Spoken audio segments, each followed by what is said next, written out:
Gonna get the link, and then we should be ready to go.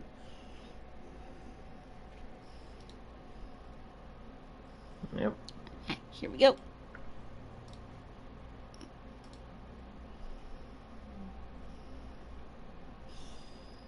Aww. Sorry, I just noticed that a content creator sent me a birthday message. Aww. Cleaning on my birthday. Well, we are live. Mm-hmm. Yep. We're live. Yep. Hello, everyone. As you can tell by the title, it's my birthday. It's a birthday. Cozy. Yep. And I'm working on my birthday, as you can tell. Yeah. Don't worry, I actually don't mind because IRL, I did work on my birthday a few times before when I was, well, you know, working. I worked on my birthday. So, yeah. Just give me a second. There we go. Just muting that one tab. But anyways, and once again on this awesome day, I am joined by the always eccentric Mr. Chaos. Yo. And the always fearsome Linkzilla. Happy birthday, LT. Thank you. It's just, now for the record, I did not plan this. The stars just aligned for my birthday to fall on a Tuesday. On that And note, a cat day. yeah, and International Cat Day. So one of the topics is going to be talking about cats, which is my second favorite animal. My first favorite, of course, being foxes.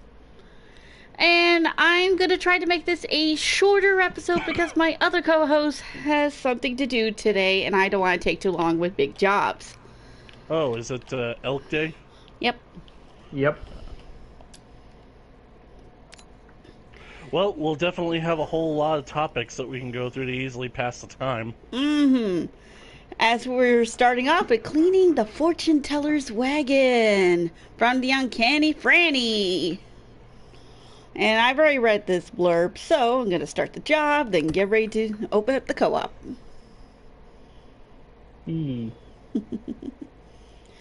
So yeah, International Cat Day. I keep forgetting my birthday lands on this day. Jeez. I mean, I can That should remember. make you happy. Yeah, I mean, I remember when my parents' anniversary is going to be, since it's like super close to my birthday. For International Cat Day, that always slips my mind.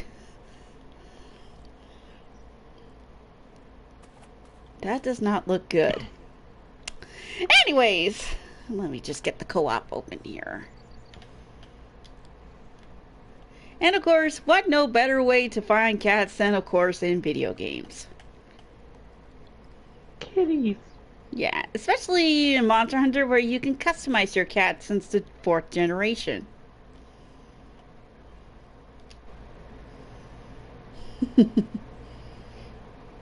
Let's see here. Boop. And there we go. Yeah, sorry about blue screen of annoyance. Gotta bring in chaos.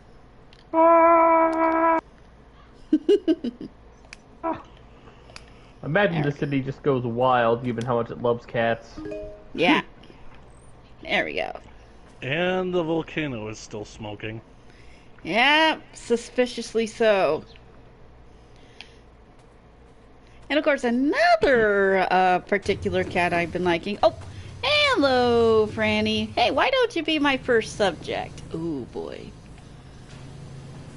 Is that a crystal ball? Yep. I'll define your past and future based on the ancient technique of water divination. Okay. Is it wrong that I feel like that's discriminating? Like, yeah, I know Let we us- use water in order to fix the problems, but come on. Let us spray. Okay. Let us spray.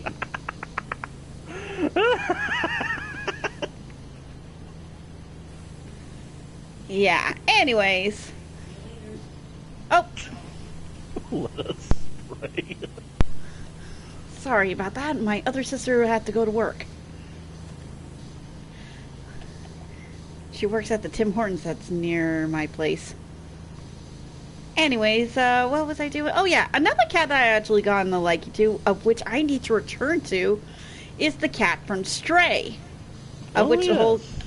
of which the whole game is basically revolving around it.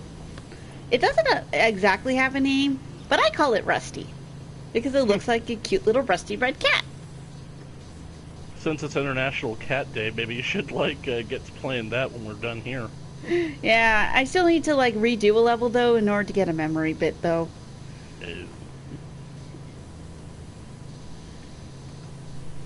So yeah.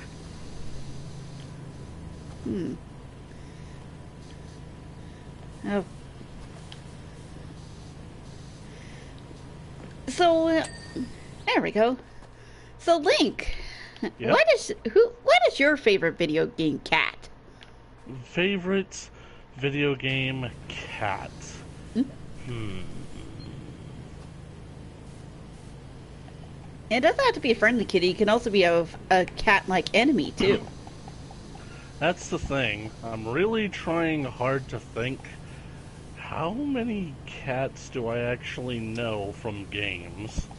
I mean, pretty sure that, there's probably Incineroar from Smash, but let's face it, I haven't really used him. And, let's see. Who's also from Sun and Moon. Yeah. What games have I played that even feature cats, now that I think about it? Well, you ever played any Batman game? Believe it or not, no. Even though I basically have had, 2 Lego Batman games on my Steam account for, 10 years now. Oh, jeez. Yeah. Well, if I could basically be a non-esoteric here for a second, I could basically go ahead and say that when it comes to video game cats, I think that I've got to go with Jelly from Minecraft. All right. Yep. That's Scar's kitty, isn't it? Yep. Scar. Okay. Good Times with Scar became so influential that Mojang literally put his pet cat into the game. Aww. And now, basically, ever since I became a fan of Scar, whenever it comes to getting my hands on cats, I always got to keep a lookout for the Jelly. That's adorable. That's Yep. yeah. And who's your favorite video game cat there, Chaos?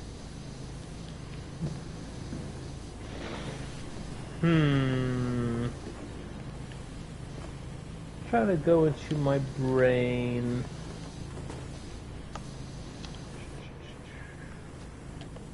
It's not so easy, is it, Sport? Considering he's been exposed to a lot of cats from the Palicos of Monster Hunter to the Corals of Final Fantasy, he's got quite the list. There we go. Well, Grahatia. Grahatia. Ah, yes, the Cat Boys count.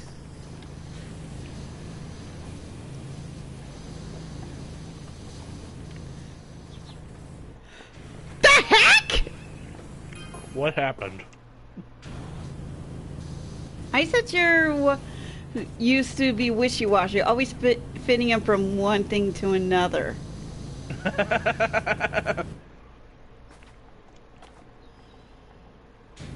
But I know that you have this renewed focus, like the 15-degree nozzle of a quality pressure washer. I can't help but feel like that this is just a way for her to be like, come on, wash it faster, without coming off as Chaos? rude. What? I see Ulysses in this crystal ball. He's out in the desert. The fuck? What's this I see? A house with a picket fence, and a barn with a weather vane and a running horse. How? It's obviously a custom designed TV 3D connected to a 3D camera out in the desert. Ah. Had me going there, Franny. Anyways. But yeah, we're even gonna count the cat people. Because Grahati is definitely a favorite of mine too. Those who played 14, especially Shadowbringers and Endwalker, will understand. Well, it's definitely been a while since I've played Final Fantasy X, but Kamari always brought back fond memories. Nice. I'll only accept that entry if there's one point where it says, "It's a me, Kamario." No. Well, then I guess it's gonna get rejected. But at least we can all agree that our favorite cat is definitely not going to be Eddie Bogle. Yeah, no. Well, of course, they're not cats. They're Moogles. What am I missing on this dang thing?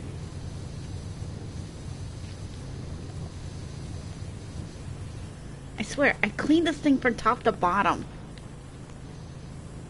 Well, why don't you try cleaning it from bottom to top? Problem is, the dang awning is in the way. Oh, there's the problem.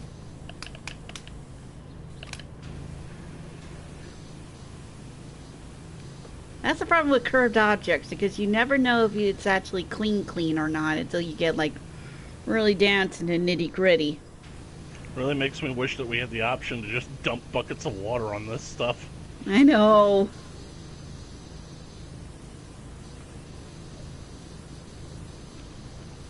There we go. Finally got the dang thing cleaned. Yay! Sparkly. So yeah, but yeah, another one of my favorite video game cats is of course the Palicos of Monster Hunter. Especially like I mentioned before, you can customize them to look like however you want. And in one game, you could actually play as them. Yep, that would be Generations. Oh my god, this reminds me of a funny story. Remember the one time I unintentionally pranked you guys? And how did you do that? Okay, so yeah, this is just after I got my Switch. We were playing Generations on it. And I had to leave to take care of something. So you want to know what I did? Since the Switch is portable, I brought my Switch with me and continued playing it while I was away, like getting something to eat or something. And it totally spooked Chaos and Cat. They were wondering, what the heck? Why is her cat moving? And it was me taking advantage of the Wi-Fi features. Remember? What was it again? Remember the one time when I was like playing my cat on one hunt and you guys were your hunters and even though I said I was gonna like leave for a little bit to do something and then all of a sudden right. that one. Oh man. Right, with the prowler. Now it comes back to me. Oh my god. That was like, it was not my intention, but it was still funny all the same.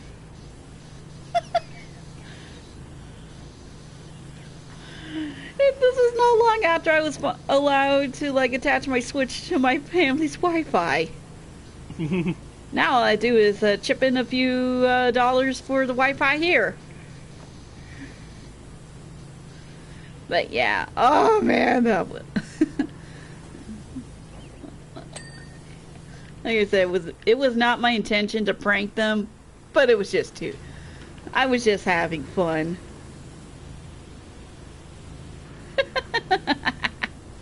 But yeah. Oh man. Oh, suddenly you feel the need to wash away the sins and malaise of the unfortunate. Oh boy.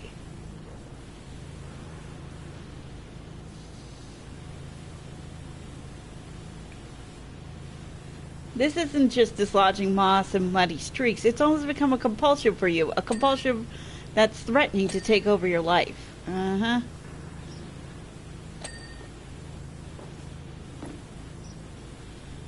Sure, Franny. Anyways. But yeah, getting back to the Palicos. Of course, during the time that I was getting to the Monster Hunter, that was when my family had this cat, Choo Choo. And I loved her so much, I customized all my cats after her. Oh. Yeah.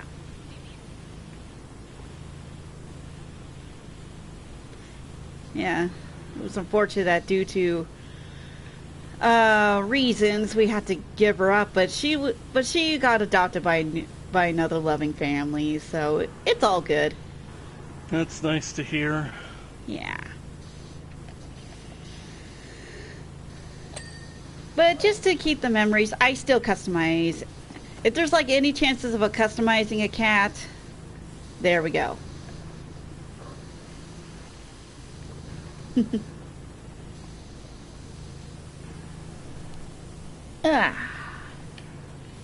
Let's see. What other video game cats or cat people do we like a lot?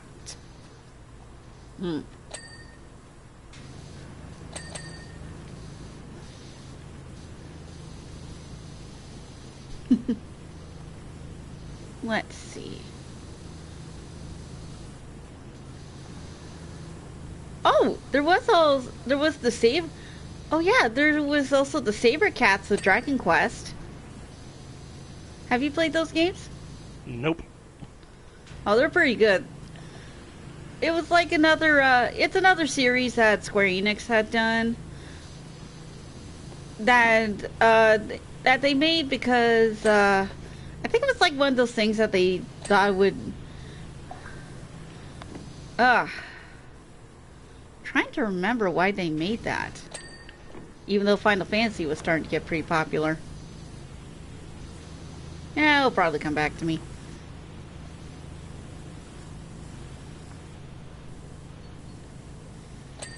Ah, there we go. And there was this one, and occasionally in those games, there was like this time where you're able to have like monsters as partners, and of course the Saber Cat is one of them. And of course, all the art style and everything was done by the same guy who made the Dragon Ball series. Yep. Okay, so it's definitely somewhere on this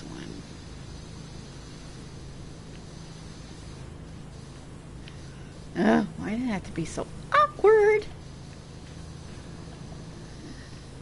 But yeah. All I can say is that when it comes to like certain video game companies, they really know how to do their cats justice. I should hope so. I mean, just recently I saw a clip that came from the Final Fantasy VII remake of Wedge with these cats. It was really cute, and apparently they were on guard duty. Yeah. I would play the game, but of course I do not have a PS5 yet. I'm hoping to, but I gotta wait till I get another job first and save up. Speaking of a PS5, someone was giving out PS5s in New York. New York. Yeah. I can already imagine that not going too well. Mass riots ensued.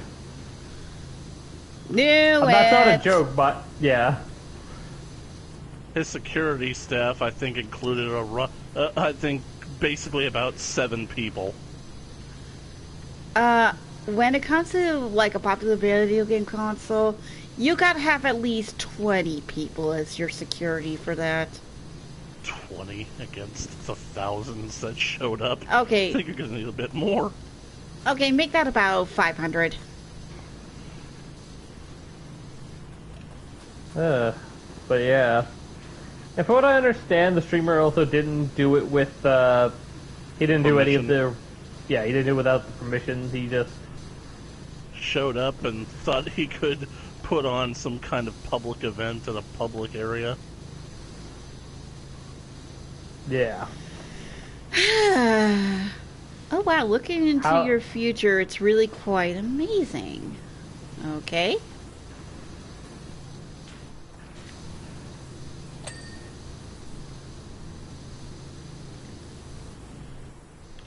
I don't want to spoil it for you, but I'm going to be deliberately vague here. But there are things that you're going to do and see beyond your imagination in the next little while that are going to blow your mind. Okay.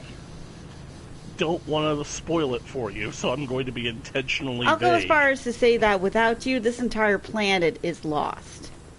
Huh?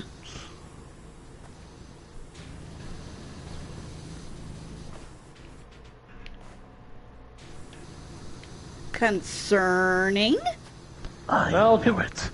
He is the Quasak's Hatterack. Well, to be fair, we did go do stuff in the Bikini Bottom, so. But she says the whole world would be lost without us. Clearly, she meant the whole world. SpongeBob is canon to. That's why the Tomb Raider Ulysses is in the series. desert. He's not just in a desert, he's on the planet from Doom.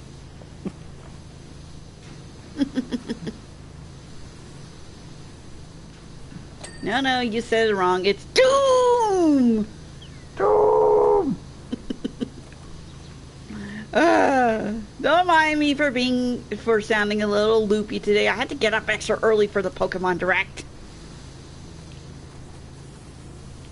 I got up at 7. Did you make breakfast? I made breakfast. I had a bowl of cereal. Oh, that's not breakfast. That's what you do when you don't have time to have breakfast. It is to me! It's the most classic of breakfasts.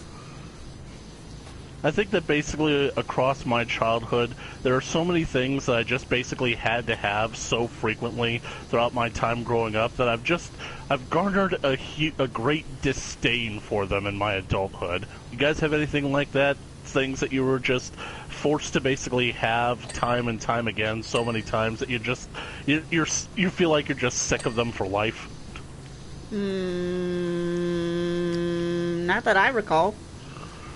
Chaos? Trying to think, but I can't say I recall either. Well, actually, there was this one thing, and eventually I was happy for, and that was like, and disclaimer, I do love my sister for this. I had to constantly share a room with my sister. Oh.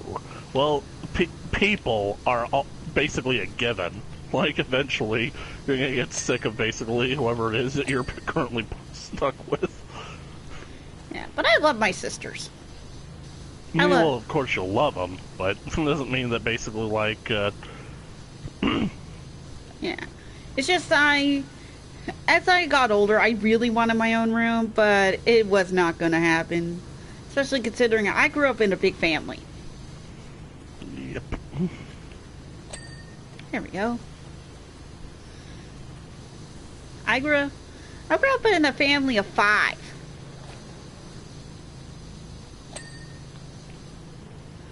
So, yeah. And not to mention military kids, so the constant moving and everything too. Probably didn't help your chances there. Yeah.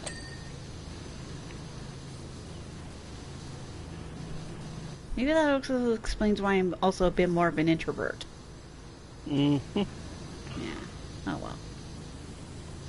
Nowadays, I would have leapt at the chance to have been part of a military family that had to move around a lot, having ample opportunities to reinvent myself every single time, not having to get attached because I basically would be gone in the next few months anyway. Oh, hey Calvin. Hey Doc, how's the rush? I'm back up on the Rumble Rush list. Oh dear. Rumble and Rush? Oh. Never thought I'd say this in my lifetime, but the data is off the charts. Uh-oh.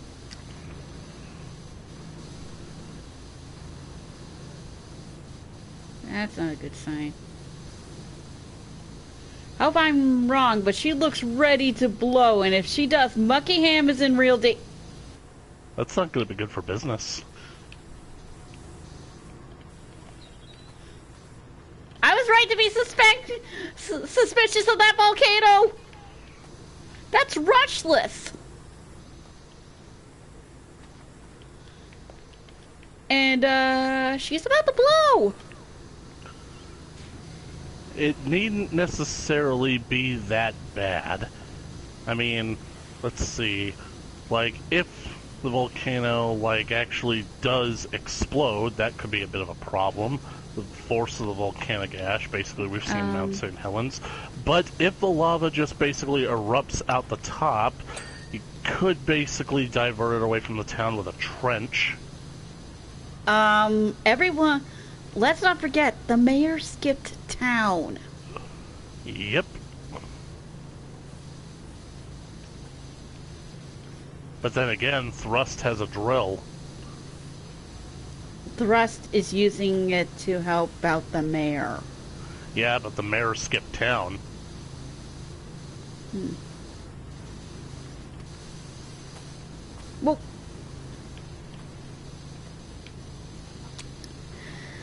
Well, let's hope we can solve this little problem. Anyways, what were you talking about? Oh yeah, felines. Let's see here.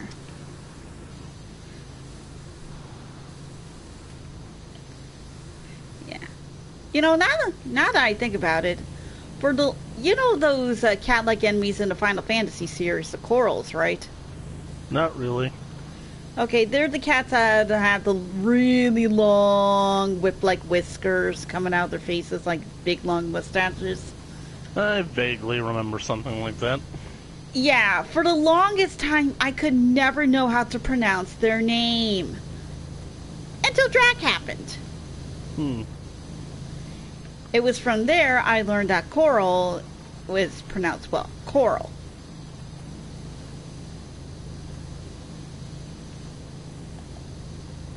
Okay, I'm going to get the footstool.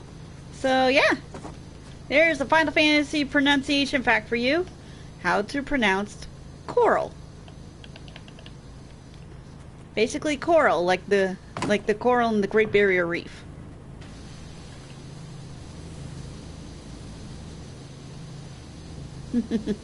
But what if I say it with a different inflection? Corral.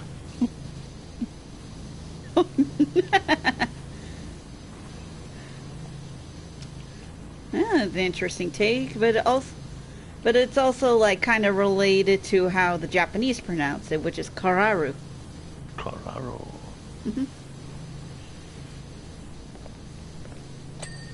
There we go. Dang, how many trunks does this lady have? She basically works on a traveling wagon. Actually, she just got this for a good price. Well, she clearly hasn't taken anything out yet. Yeah, true. Anyways, hey, Oz, do you know any other video game cats? No. Oh, no message. The top of my mind, unfortunately. Hey, cat. Hey, cat.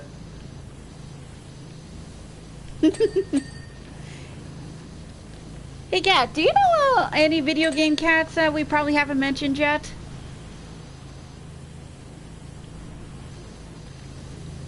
Because I'm sure you've probably seen like one or two in some of your sci-fi games. Heck, I wouldn't be surprised if there's a cat in Halo. You know, beyond the Spartans wearing kitty ears.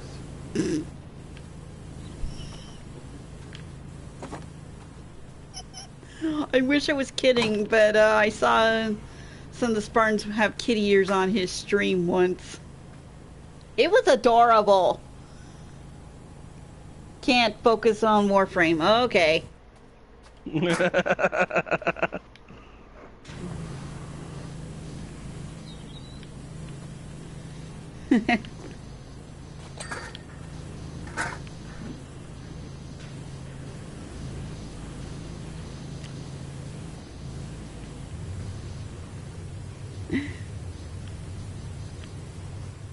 think about it, has there been a cat-like frame in Warframe?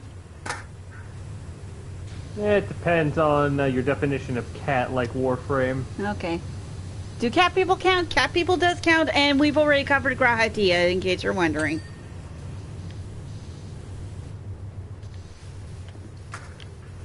There's another one for 14 that we didn't bring up, though.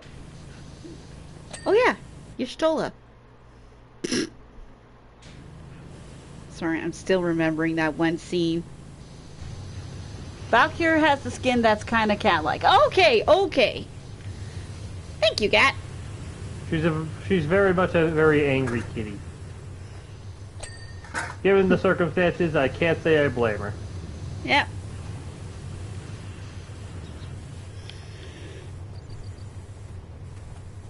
Let's see.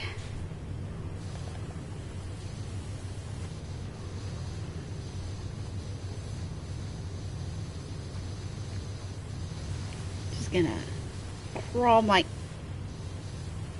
Really? You're gonna do that to me, game? Fine. I'll do it from this side then.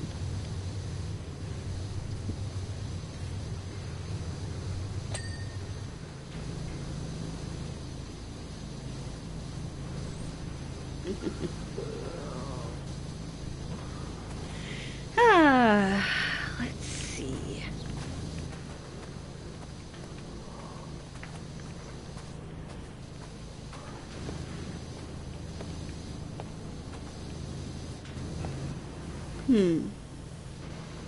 Trying to think of other video game cats I'm aware of.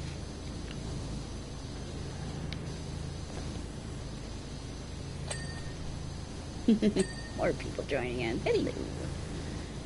Let's see. There's one like at the top of my. There's one that's like kind of trying to tell me at the back of my mind, but I can't remember.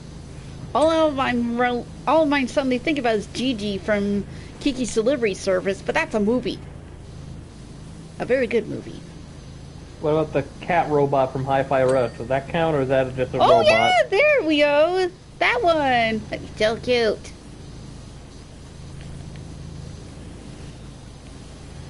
Now, who would have thought that that little gem would come out and it has a cat-like robot? Basically, if you're wondering, Link, Hi-Fi Rush is basically what you get when you take a beat 'em up, a platformer, and a rhythm game and mash it all at once with a very good story and a bunch of great characters. Okay. And also with some songs that are also copyrighted. So, thankfully, the developers thought ahead of time and put in custom tracks too. Well, yeah, official. Yeah, official tracks and custom tracks. Let's see. Yeah, we're aware of this game because of a little YouTuber that we watch named Shenpai. Be warned, she knows how to scream and curse sometimes. There we go, finally. Now get this entry platform all cleaned up. Where are they? And of course, the staircase handrail's not quite done. As much as I like the smaller jobs like this one, it's these little nooks and crannies that's always giving me a bit of an issue. Okay, got that done. Now it's all underneath. There we go. Let's see. Well, I'm running out of fuel on this topic. What other topics do you guys want to talk about? Well, I actually just got back from seeing the Meg 2, The Trench. Mm-hmm. Yep. So, well, giant shark movie.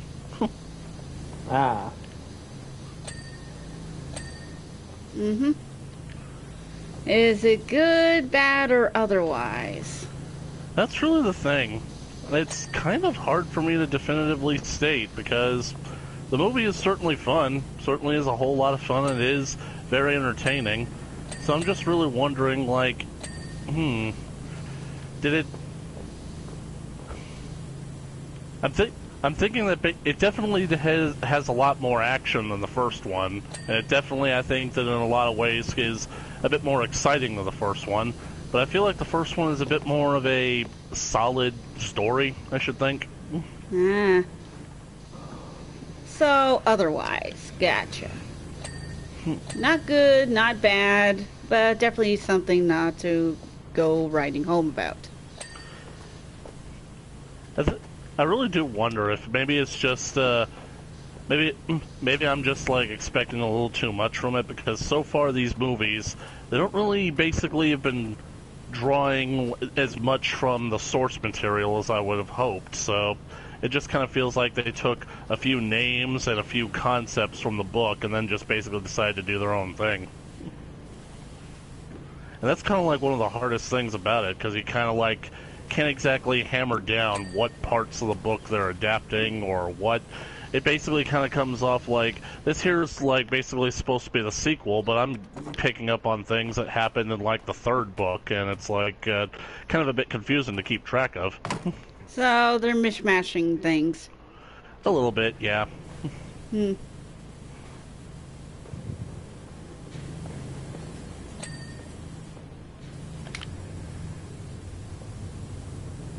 But I definitely will give you this. This one is definitely a bit scarier than the first one, because the first one largely took place up on the surface, but this one, as the title basically suggests, it's a good portion of it is down in the trench, 25,000 feet below the surface, and as you can imagine, it is dark down there. I mean, that's probably one of the few things that the movie has going against it, the fact that some of the scenes are so dark that you really can't get a good gauge on what's going on, but it can make for some pretty scary and pretty intense scenes.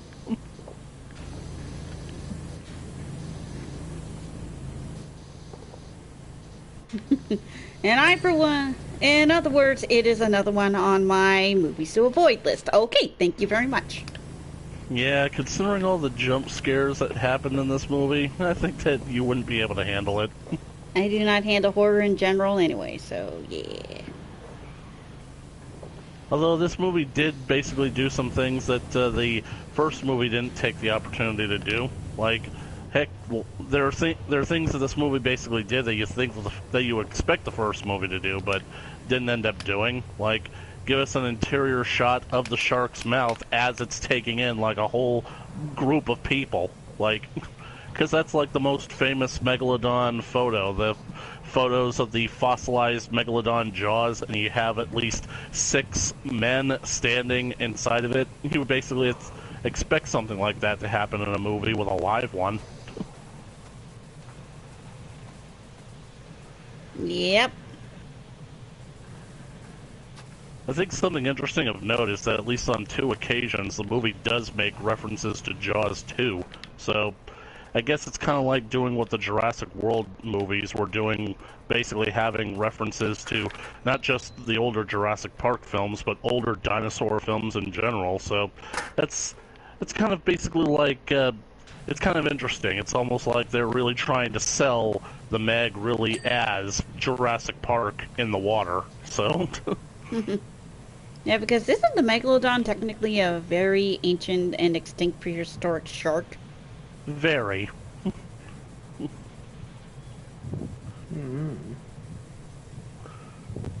I mean, basically, put some beans out there, like, this film actually starts out with, well, let me just basically put it out there. This movie starts out with a literal retcon, because when the books were first published, like, back in the 90s, they were starting to do, like, a lot of scientific speculation about the megalodon, and well, of course, these books sort of have a reputation of being like the next Jurassic Park kind of thing. So the publicists, they basically went to the author and basically said, we want you to add some kind of new prologue to the original book to kind of like really hook readers in, get them excited for what the story might have, because it takes a while for the Meg to actually show up. So he ends up basically like writing a new prologue that takes place 60... I'm okay. Just fell off the roof. Oh, I thought you had a message. So this prologue takes place 65 million years in the past, and they actually use this scene at the beginning of this movie. It's basically 65 million years ago, back in the Cretaceous period, where we basically see some therapsids, I suppose, basically these reptilian creatures that basically can be both amphibious and land-faring animals at the same time. They're basically feasting on some kind of carcass that they found on the shores, when suddenly a big T-Rex comes out of the jungle and basically chases them off the carcass. And I guess it's one of the things I appreciate about it, because this thing basically does kind of look like the Jurassic Park T-Rex. It's not going for scientific accuracy, it's going for thrill and it's going for a thrill factor, and I appreciate that. But of course, these things swim out into the water, you hear the T-Rex roaring on the shore, but then suddenly they turn around and they start coming back, and the T-Rex manages to get one of them, but the rest of them just start fleeing into the jungle. The Rex, like, basically is prepared to turn around and chase after them, only for a Megalodon to jump out of the water and get the Rex on the shore. So... Oh, jeez. Yep. That was basically them trying to make a definitive statement that this is definitely going to be scarier than Jurassic Park. The thing about it is that this whole change is a bit controversial because... Chaos? House? Oh, okay. Don't worry, I'm around. Alright. I'm just listening. So, it's controversial for those of us in, like, paleontological fields because... What happened? I found him! House! What are you doing up there? Get down before you hurt yourself. The better question is, how did I get up here? How long did it take you to jump up there?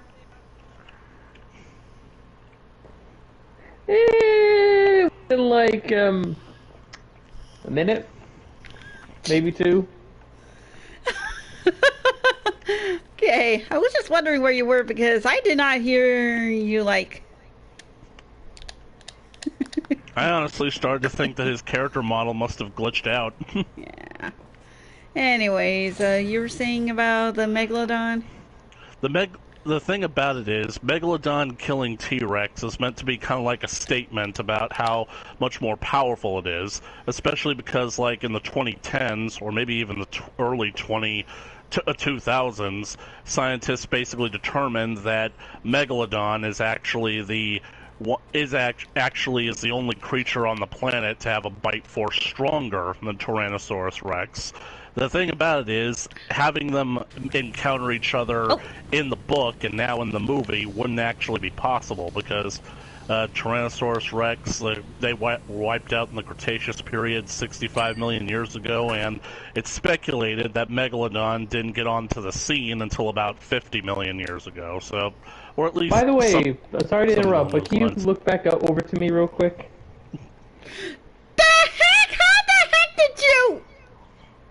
I'm magic. I'm starting to think that he's basically found a way to glitch the system.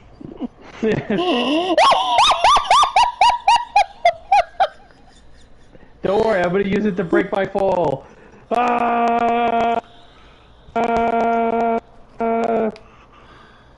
He's good, folks. He's good. What? I told you I was gonna use it to break my fall. Yes, yes, you did. The eccentric Mr. Chaos, everyone!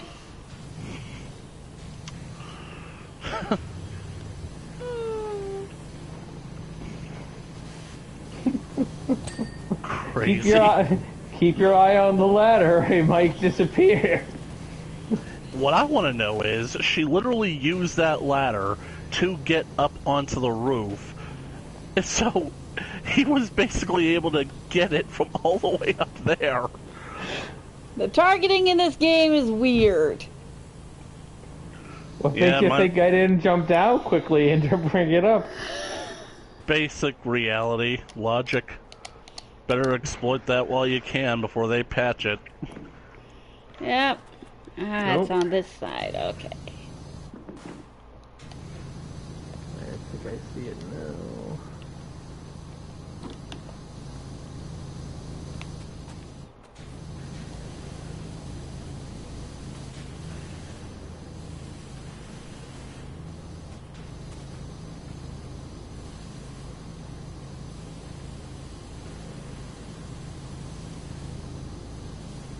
Okay, definitely need to get that ladder.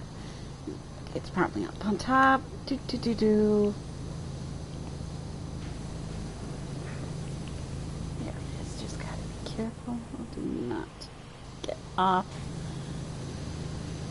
But yeah, I definitely get what you're saying. Okay, good. That's all those done.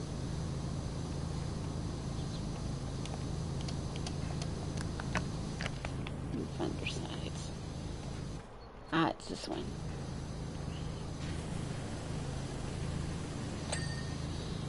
But yeah, the movie is definitely entertaining, but I guarantee that probably by the end of it, you will just be sick of looking at the water. Like, you'll basically, like, cherish whatever moments the film actually takes place on dry land, because even then you won't actually be safe.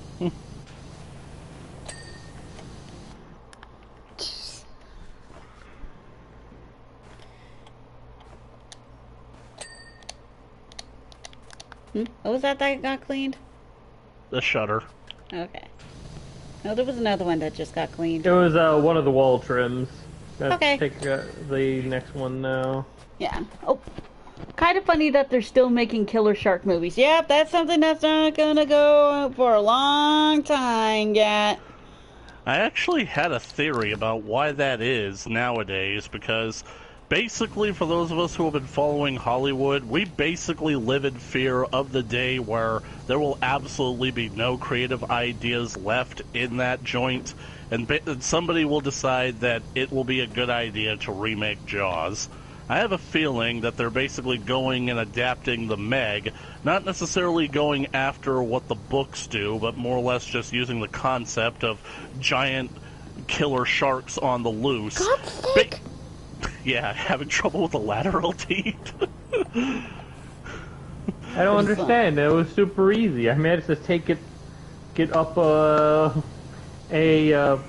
Ferris wheel that was not working and got up there just fine with it.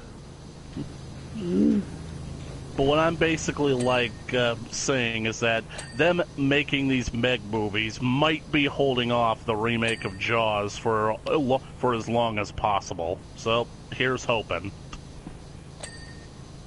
I mean, basically me and my dad, we watched Jaws for the 4th of July. It's kind of like a tradition of ours, because movie basically is centered around the 4th of July and whatnot. So when I basically told him about basically like the idea that eventually someone in Hollywood's going to remake Jaws, and he's like, this isn't a movie that should be remade. And it's like, yeah, Dad, we know it's a movie that shouldn't be remade. That doesn't mean it's not going to happen. In fact, it almost guarantees that it is going to happen. I mean, technically it even already has happened, because it's like, it's just Hollywood hasn't been the one to do it yet. Back here.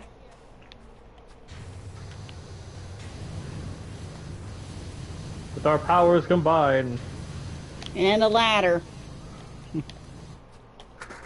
Because there is basically like an Italian knockoff movie called The Last Shark, or Great White, that literally is the plot of Jaws. It's basically like a foreign remake that just doesn't call itself Jaws, but it is Jaws. Got it. Is this the Wishy Washers? I got your details from your friend Harper. Who's helping us with the historic dig? Fancy getting involved? Okay. A historic dig. Dang, look at us go!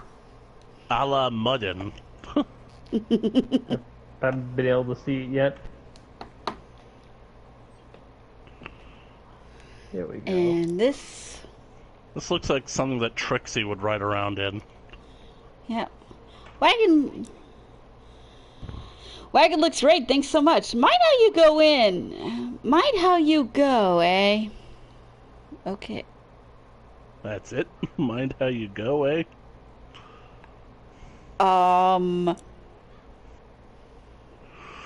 Link, don't get too upset. Why would I get upset? We're cleaning an ancient statue. Why would you get upset at a statue? What I want to know is, where did it come from? And why is it here?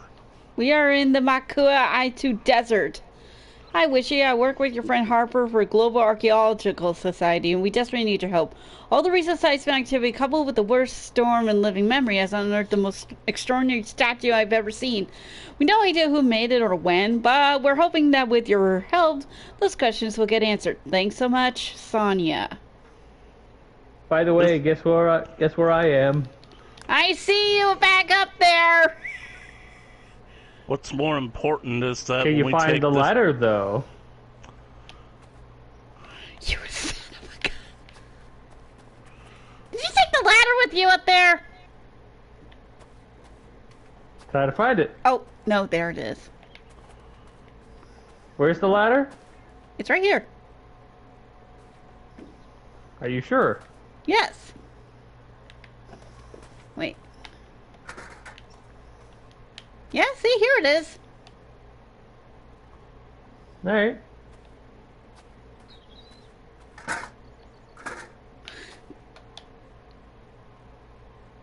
Yes!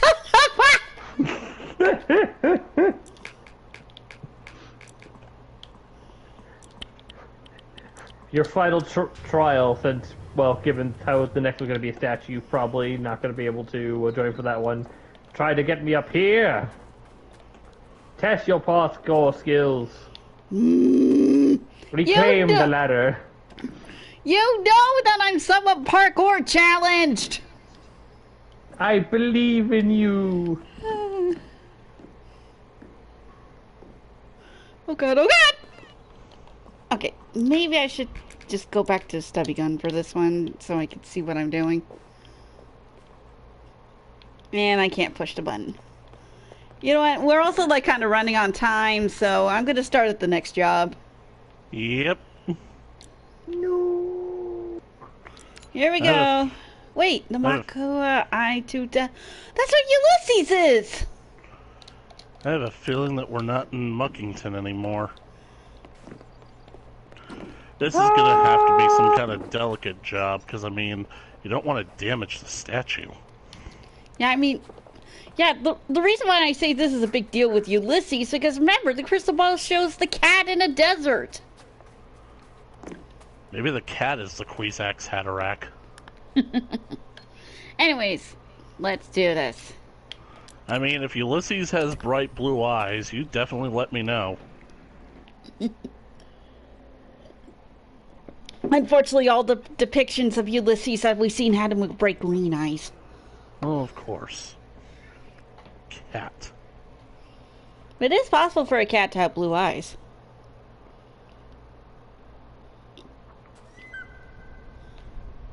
Well, new environment. Hi. And I'm guessing the target in question is, oh my word. You guys sure you need the suits for this one? Considering how much dirt and ground we're going to be washing off this thing, yes. And hey! Huh. Nice nature sounds. Hey, at least we got ways of getting up here without having to use the scaffolding all the time. Just be careful with this one. Yeah. Hi, Wishy. Thanks for, for heading up all this way out of town. It's great to catch up again. Oh, wow. Can you believe It's the quality of blue, this Duffy. statue? This thing is likely over 8,000 years old.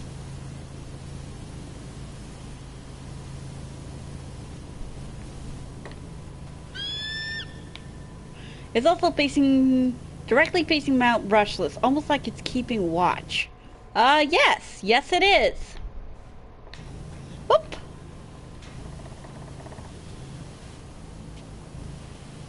Wait a second. It's not stone. This thing is made of metal. No, it says stone. It is? Yes. Very intricate blue stone.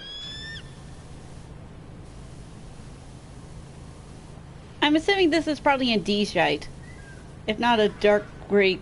Hey! What? I was crouching. It's not like a dark gray marble or something.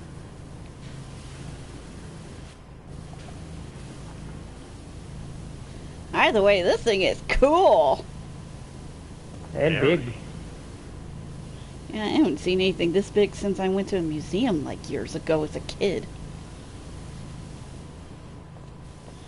There was these like totem poles at the Museum of Civilization back in Hull, Gatineau in Quebec, which is exactly right across the river from Ottawa.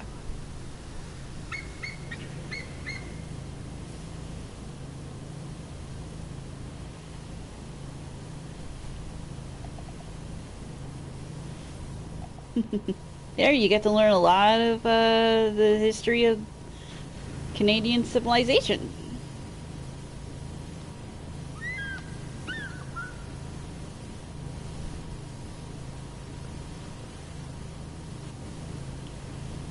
Okay, good. One good thing about this. And what It's is in that? sections. Well, of course. It would have to Dang, be. that's a lot of gems you cleaned up there, House. They're all in the same place. Sweet.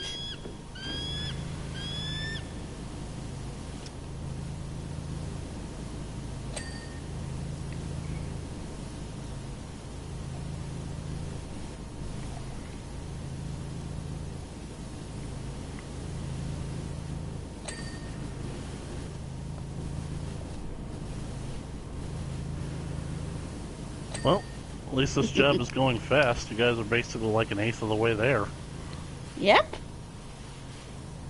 And we're definitely going to call it after this job right here to make it quick. Well, then, continuing on with some topics that I basically have worked on over the weeks, I finally basically decided to bite the bullet and watched Game Theory's entire updated final FNAF timeline. So, basically, all 4 episodes trying to basically piece together the madness of this franchise. I guess whoever... Yeah, sorry, Sonia's talking. Guess whoever made it had an advanced mythology already.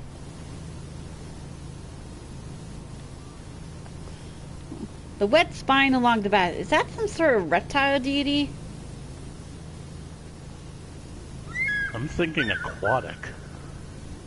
This thing does have a trident on its helmet, Yeah, I agree.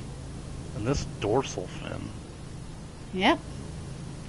Kind of reminds me It's of... clearly, it's a water elf. Could this thing possibly be Atlantean? Yeah, it kind of reminds me... Kind of almost reminds me of the Zoras from Legend of Zelda.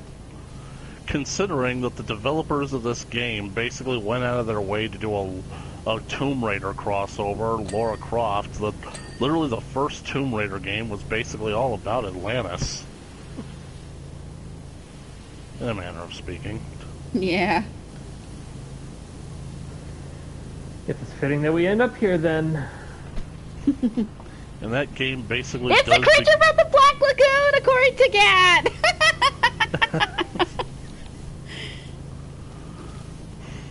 Well, glad to know that he's still getting work. Haven't seen or heard from him since The Creature Walks Among Us. Sus. Yeah, I'm not even kidding. That's what the Maximum title of the stuff. third movie was.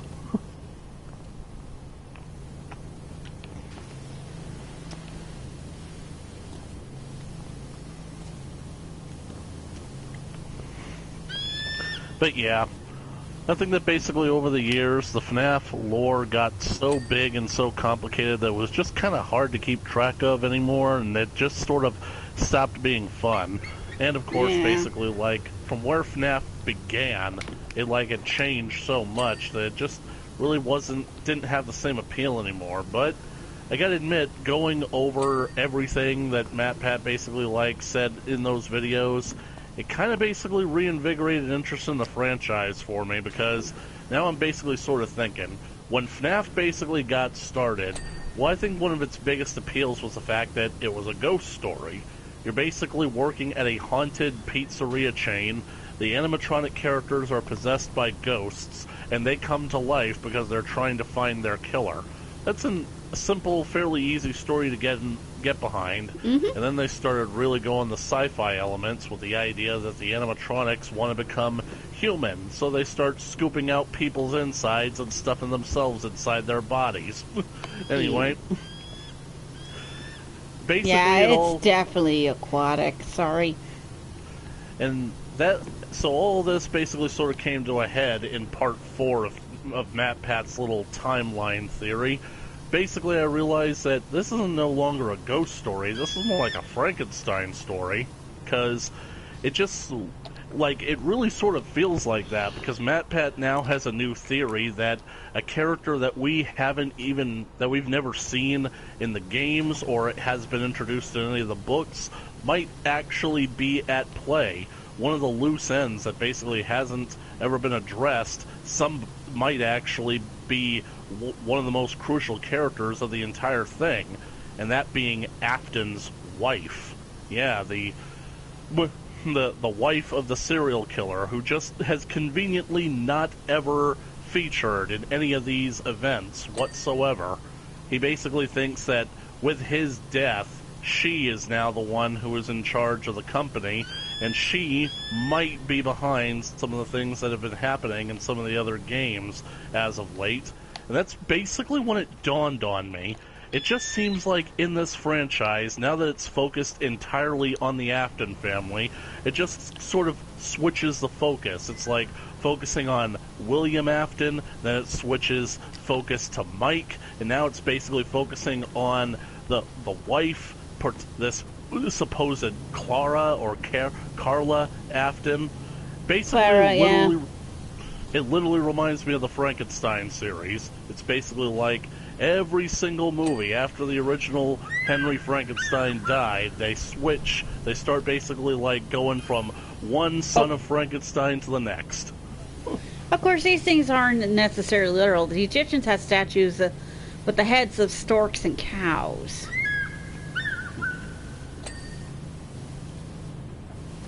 Doesn't mean the pyramids were chock full of fish and hay. Well, of course not. The pyramids were tombs for the pharaohs. Human.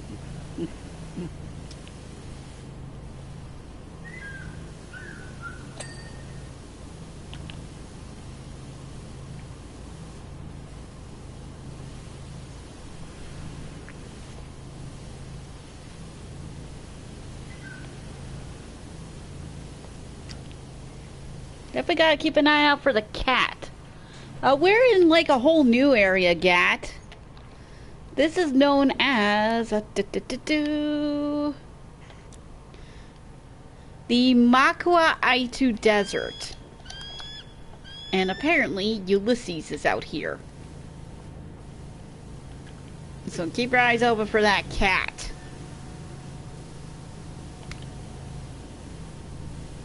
Because the mayor just gave us a pet. He did say he was washing his hands of the cat, so yeah. Wow, you guys are already 50% done.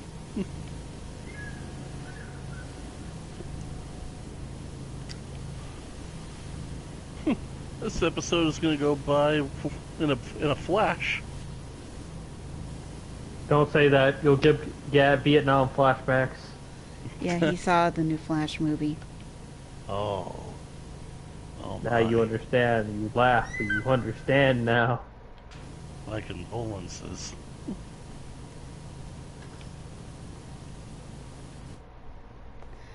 Yeah, That can't be any worse than the Indiana Jones movie. What the hell? Hmm? I see something over here. I'll Well, fire up. I'm not sure. I'm firing up the hydro signal.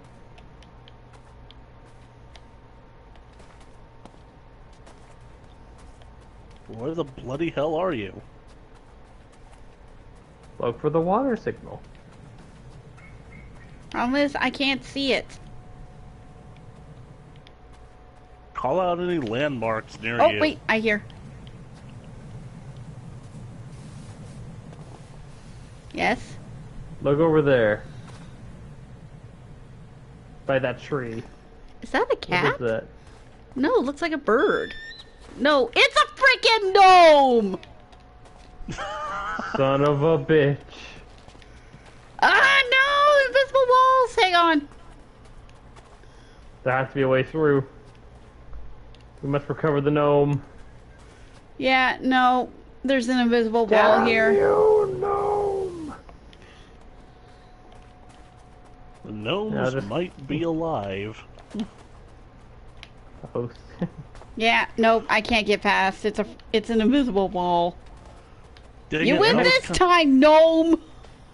I was kind of hoping that you guys would come across some kind of ancient form of gnome. Basically a gnome, but it's wearing a helmet like this big guy. Eh, I've already seen the space gnome. Space gnome. Yeah, on Mars. Yeah, I know. We got the boot on the Mars rover. But I think that this could be basically like a good topic to end on today. Basically, more updates from the fun world of Lucasfilm. Oh, good, bad, or otherwise. Well, it depends on your perspective, really.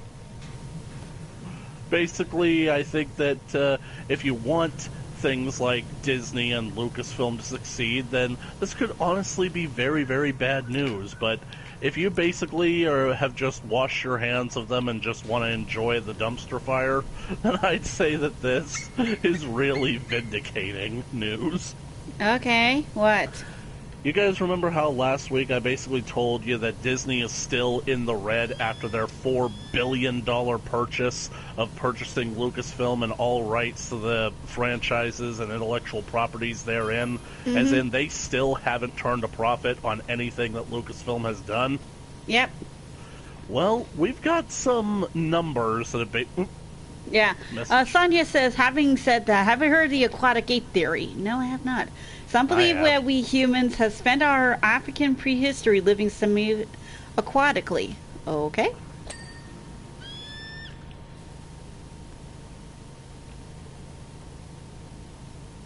They say it's why we're the only hairless apes with webbed hands and an insulating layer of fat under our skin. Okay.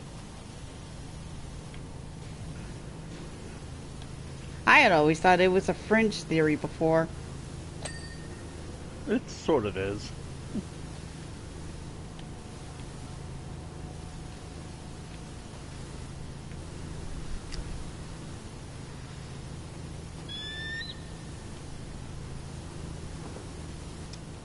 Yeah. Anyways, so what's going on with Disney and Lucasfilm? The investigation into Kathleen Kennedy's rather sketchy bookkeeping has basically revealed certain things. Now, we basically have known that, like, when Kathleen Kennedy basically, like, joined in, it would basically be expected that the Disney theme parks would now have a dedicated Star Wars section, and Kathleen Kennedy's thoughts on what should go into that Star Wars section could basically be summed up as thus. Why would we make a Star Wars theme park for 40-year-old white men? Let's appeal to our new audience, our new fan base. Yeah, the audience and fan base that didn't actually exist. So they ended up stuffing the Star Wars Galaxy's Edge with characters and things from the new Star Wars trilogy of movies, because that was certainly going to prove to be popular. Which is ironic. That may explain the quests on Imagine Fun, where I had to do quests from characters I'm not familiar with. I find it so ironic that basically they had this attitude, considering that the sequel trilogy played it so safe with imagery and design, literally ripped off from the original trilogy because they were desperate to get fan approval after basically they thought that people hated the prequel trilogy. But here's basically where it gets interesting. The fact is that Kennedy basically also wanted to basically make a specialized hotel called the Galactic Star Cruiser. It's a simulated hotel in which you basically are going to kind of like this themed experience. You go into the hotel, and the idea is that the interior is supposed to be made to look like the interior of a spaceship. And you're supposed to be taking a cruise across the Star Wars galaxy. And it's, of course, filled with a whole bunch of sequel trilogy stuff that nobody actually likes. You're not allowed to basically have cameras in there because they basically don't want anything on the inside to be spoiled, but from what little information has gotten out, the rooms certainly don't look like they're anything actually worth the price tag. Just got a red alert from Calvin. Doc, I don't know where you're at, but if it's anywhere near Buckingham, you need to get out right now. Mount Rushmore could blow any minute, and I'm just praying that I've got time to scoop up Ma and Pa first. Oh, no. Okay. Dude, thank God we're in the desert. We're going to need a new plan. Yeah. Yeah, because if I can see all that smoke from here, that is not a good sign.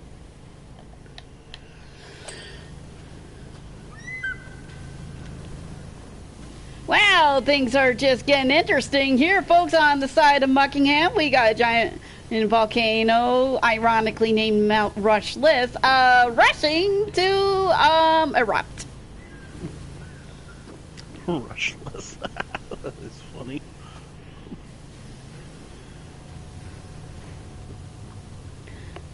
Thank God that we got this job here in the desert. And my theory still stands that Ulysses sent something off and got the heck out of town first. It's always the animals that know.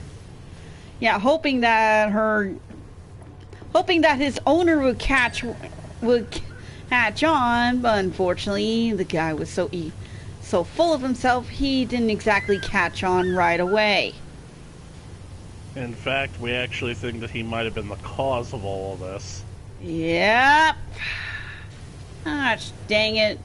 And Mayor. And if basically the way that they're talking about it, this doesn't seem like it's going to be a simple eruption. They're talking like the pressure is building up so much in there that the mountain itself might explode. Which basically means that, well, let's basically remember what happened with Mount St. Helens. You guys might not even be safe at this distance. The speed at which the cloud is going to travel and hit you with all that pyroclastic fury, it's gonna hurt. Oh no. Yep. So that tells me it's gonna be more than just singeing my tails off.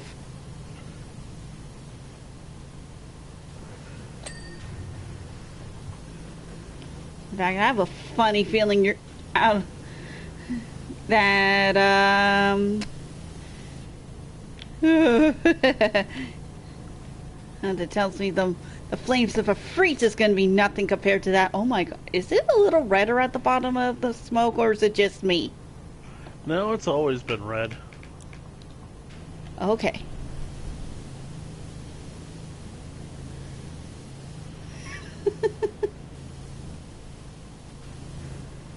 So yeah, anyways, about this hotel that no one wanted. Yeah, the price tag is literally over $1,000, and they can only accommodate 100 people at a time. And considering that is basically like an incredible amount of money, and basically nobody really likes this Star Wars theme to begin with. The Galactic Star Cruiser opened up. How long ago was it, Chaos? Was it a year and a half ago? Something along those lines, yeah. Something along those lines, about a year and a half. Basically back in May at Star Wars Celebration, or was it at the premiere of Indiana Jones 5? Where they had it at that film festival. Either way, while Kathleen Kennedy was basically praising herself on the red carpet for expecting great success for Indiana Jones 5, Bobby Iger basically announces that the Galactic Star Cruiser is being shut down. Good! Yep. And now basically comes in the bookkeeping as to how much money they basically have lost on it. Construction alone has basically been upwards of the $300 million range, but we're looking basically like into the books on the overall thing. Most people were thinking that it would probably be somewhere close to $2 billion in total that Disney has lost on Galactic Star Cruiser alone. Thanks, Kathleen! But then the official numbers came out the other day where the accountants over at Disney have calculated that the number could in fact be significantly higher in close to the $4 billion range. Thanks, Kathleen! You guys basically just gotta take a moment to appreciate this. Kathleen Kennedy has managed to literally sink Disney's loss on Star Wars double than what they have paid for it. They are literally so far in the red that they literally cannot possibly make any sort of profit on Star Wars at this point. However, the whole $4 billion number, it's got some people basically being a bit skeptical about it, and they're thinking that it might be a significant number, it might even be $2 billion, but the fact is that because Disney is going to have to shut down basically all these things that at Lucasfilm, they're shutting down all the Lucasfilm projects, they're basically going to have to pretty much file for tax write-offs on these things, kind of like what Warner Bros. Had to do with the Batgirl movie. So the way that it basically goes in Hollywood is that your accountants are going to do some calculations on how much money a project is actually worth, how much it's cost, in order to basically make sure that they can get as high a tax rebate as possible. And sometimes the numbers can be a bit higher than what reality might suggest. So that's what basically we're thinking. We're thinking that it's highly likely that it's actually only lost the company about $2 billion, but they're going to basically claim that it lost $4 billion so that they can basically get a bigger tax write-off. Wow. Yep, Hollywood, it's basically the entire business, all the companies, they are basically such total sleazebags. In fact, basically, we know that they do practices like this because New Line Cinema, they had a whole lot of projects in the early 2000s that weren't doing successful at the box office, so they were going to basically, they basically wanted to do tax write-offs on that, but they instead thought it would be a good idea to try and weasel their way out of certain contractual obligations by rolling in the failures of those movies under the umbrella of a trilogy of movies that came out in the early 2000s, some kind of fantasy films you might not have heard of, something called The Lord of the Rings, directed by some guy you might not have heard of, some weirdo with a beard, something Peter Jackson, I don't know. Anyway, they tried to basically push all those failures movies under the umbrella of The Lord of the Rings to make it seem like it was The Lord of the Rings that was failing and was losing money, so that they wouldn't actually have to pay Peter Jackson on what he was basically promised if the movies were successful. And Jackson sued them, and he won, rightfully so. Yeah. That was part of the reason why it took the Hobbit trilogy nearly 10 years to get made, because Jackson didn't know if he wanted to work with these people again after they tried to pull that crap. Yep. Don't blame him. Can you honestly believe it? Like, these people wanted to basically make a claim that the Lord of the Rings wasn't as successful as they projected it would be, and so therefore they don't have to pay Peter Jackson what he was promised in the contract. It's laughable. I mean, how do they expect to get away with this shit? But yeah, the 5 horsemen of the Bob Pop Apocalypse are basically just purging their way through Lucasfilm, trying to find as much evidence as they possibly can against Kathleen Kennedy, and they're basically making her underlings do a whole lot of humiliating work, basically to just show how badly they've backed themselves into a corner, and now it's time for them to get rightly bitten in the ass. Like, for example, they basically, like, let's say that they have a costume designer that's, like, on Kathleen Kennedy's, part of her personal brand of flying monkeys. They basically claim, like, kind of, I think a rebate, or, like, how do you put it, a budget, budget commission to pay for a costume that has a certain variation, like, oh, this costume is different because it has a special scarf, and that scarf is basically made of a special material, so it costs a whole lot of money to make.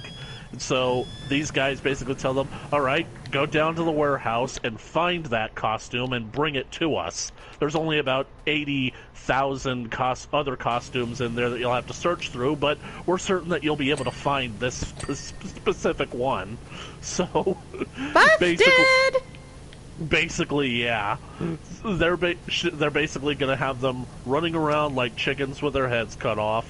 But not only that, apparently, according to sources, they're literally going into noir-style, good cop, bad cop kind of interrogations, kind of. You capture one low-level gangster, but what you really want is the head of the organization. You basically, like, bring them into a small, tiny room with one single light bulb and said, look, we've got you. We've basically got you connected with all this. We're going to basically be able to put you away for life, but I don't think that you actually want that. And we don't really want that either, because what we want is your boss. Right now, it's coming down between you and him, buddy. Basically, he's going to basically, or her like, have in you... this case. Yeah, or her in this case. He's going to have you bumped off as soon as you get out of here anyway, so you basically tell us what we want to know, you give us your boss, and we'll let you walk. So, according to the sources, that's literally what they are doing. They are basically bringing Kathleen Kennedy's underlings into a small room and basically telling them, if you basically give up Kathleen to us, anything that we can use, we will basically be lenient on you in a lot of ways. It honestly, it just feels good to basically have news that stuff like this is happening over at Lucasfilm, because over the last few years, it has definitely been a long time coming. Oh yeah, 10 years coming. Yep. I feel like there's something else, like I mentioned the noir style, Kathleen, basically... Trying to basically, like, remember, but I'm just seeing that number rising up to 99% very quickly, and I'm just thinking, like, I'm running out of time here. Yeah, well, I like I said, I'm making this a pretty quick episode anyways, considering that, Chaos has something to do, and I do not want to waste any more time. Yeah, I'm good. It's incredible that you actually managed to get 2 jobs that were so quick and easy. Simple and clean. Not exactly something I would normally put under a great statue, but nah, oh well. Dang it! There wasn't too many big flat surfaces for one thing. I was hoping to draw a birthday cake. Yeah. Sorry, honey. I was a little bit too effective at my job. It's fine. That's these sections aren't really that big anyway, so not your fault. Not your fault. It's the devs. Now let's see. Holy crud. Alright, now let's see.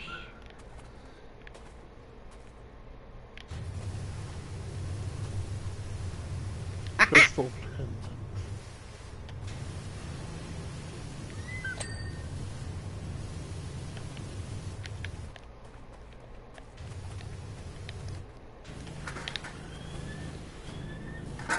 Oh, now that. Haha. Boop. Boop.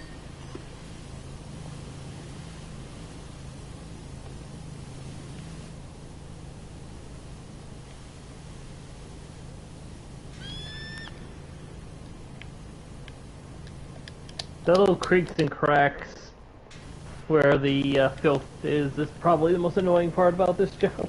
I know. Yep. There we go. Like, damn it, if I can't see it, why is it a problem? Okay, got that one. Alright. 2 more chest slabs, so back to the front. Chest.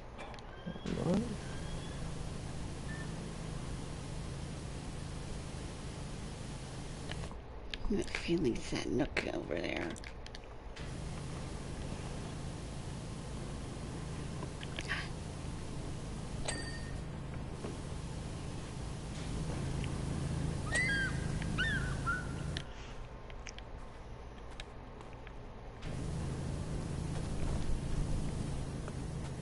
It's this one down here. Hmm? Got it. Yeah, the chest pendant here isn't all the way clean. Oh, now it There is. we go. There's a crystal on here. Ear slabs.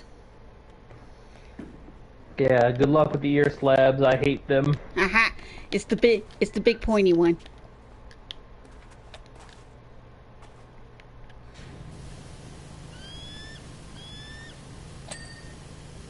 Oh, got Of course, the all helmet. of this basically is begging the question of, even if they basically manage to purge Lucasfilm of the disease, where exactly is the direction that they're going to take it from here, though? Because, well,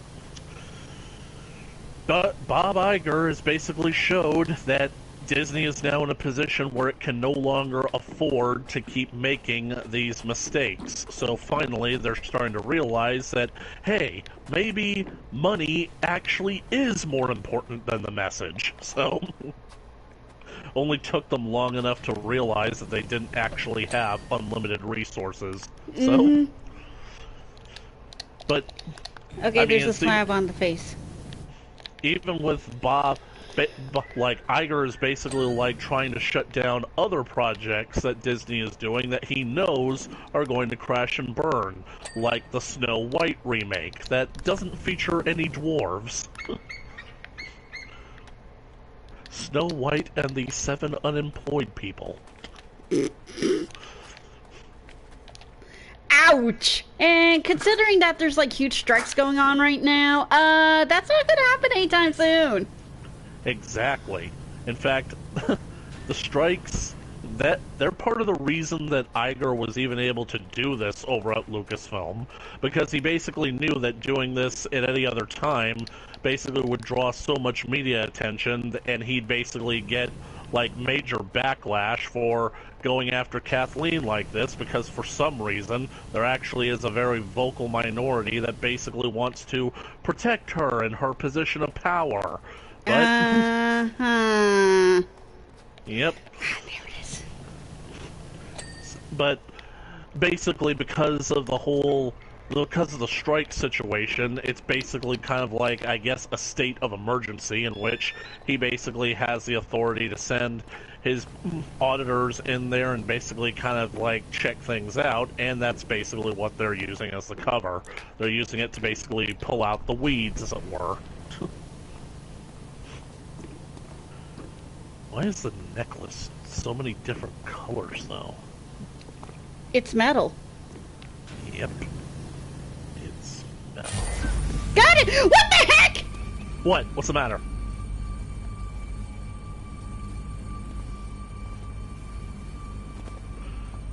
Please help What? me. I've done a terrible thing. Holy...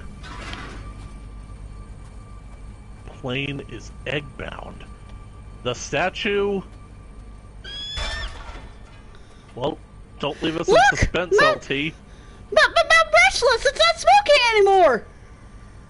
The fuck? The statue somehow cooled the volcano. Did we just saved the world? Yeah. Oh. And Kat says they're remaking The Lion King. Oh, heck no! I thought they already did. They're remaking it. Oh, right, because they want to make a thing. What the heck? I have a feeling that in the next couple of months we're going to see some of Disney's classic animated movies released to the theaters, because that's probably the only way that they could possibly turn any sort of profit.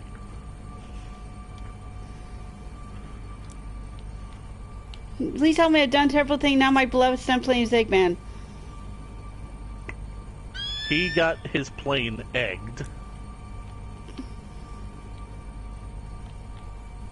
Yeah, and I think we unintentionally stopped Mount Rushless. Why is I the feel- game being so quiet about this? This needs an explanation.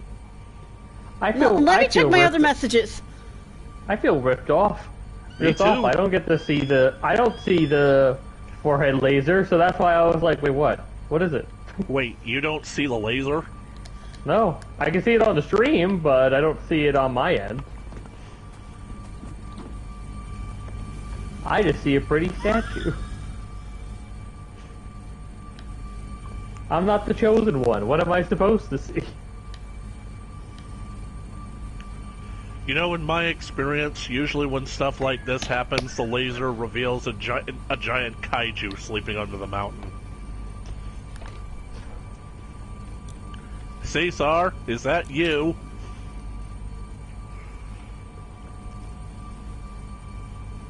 Well, think about it this way. At least the statue used its head. Well, we're gonna, on that note, considering it's practically 3 o'clock, let's end it here and hopefully we'll get more news on what happened with this, because my messages are not saying anything. Dang. And yeah.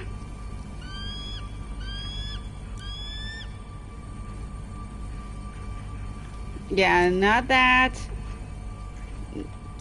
Jean-Claude Flambeau is complaining about his stunt plane, which will be next one. I have a feeling that he went a little bit too close to a monastery. Mm-hmm.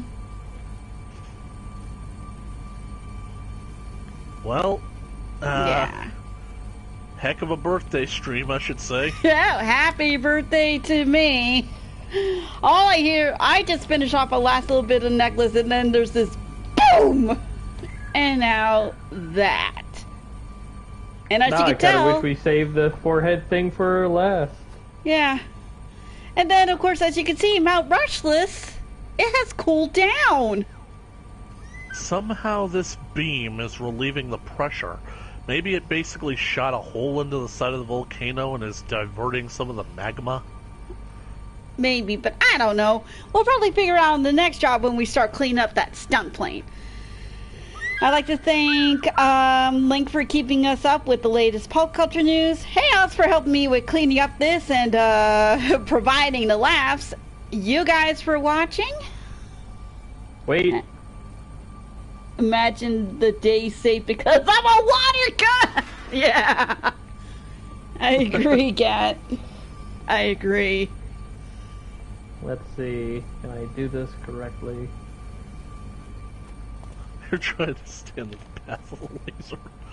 I don't think it's gonna let you. because the scaffolding is right in the path of the beam.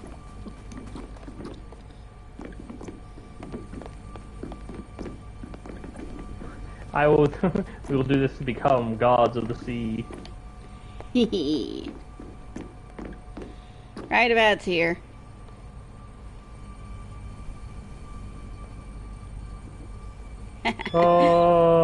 Oh. Okay, and with Poseidon here wishing us off as well, I'll see you guys next week. Bye! Bye! And remember, the real magic you have is your imagination, and P.S. It's a statue. The statue's the real magic. It just saved the city. Agreed. In That's a very basically- kind... Wait. Unless it is using its imagination, and that's what the laser is. That it is coming from its head, and that's where Yeah, imagination because it's comes going from. right straight into Mount Rushless. See This ya. is just evidence why learning from history can sometimes prevent a terrible future. Yep, see ya, everyone. I never thought it'd be so.